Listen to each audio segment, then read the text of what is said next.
Yan mga idol, oh.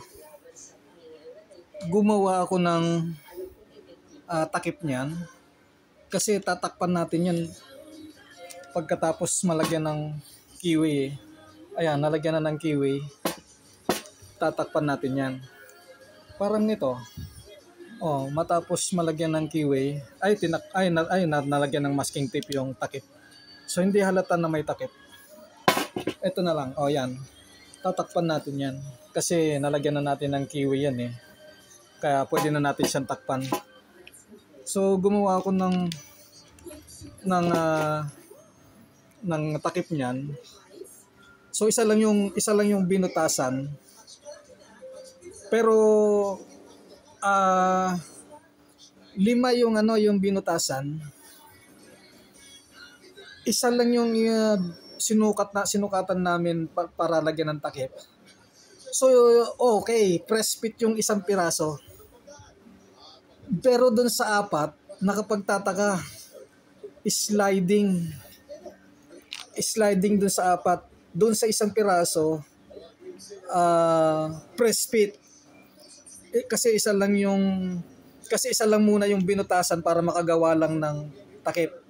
Ngayon, nung butasan na yung 5, hindi na siya press fit, sliding na.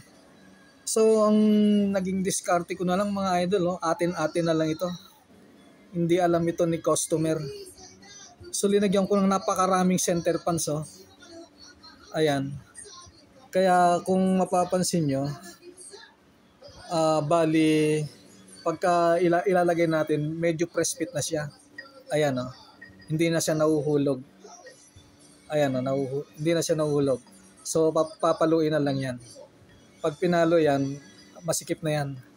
So nakatulong po yun, yung diskarte na pag lumuwag, lagyan ng maraming center pans.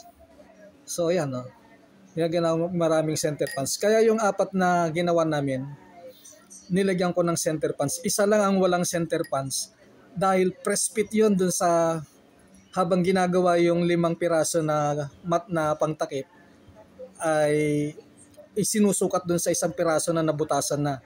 Ngayon, nung butasan na yung 4 na piraso, sliding na. So, suspetsa ko nagkamali na ng dampot ng barena eh. Kaya naging sliding na. Kaya yan na lang ang remedyo. Lagyan ng maraming center pans. So yan, papaluin ko na lang po yan. Yun lang po. Salamat. Bye-bye.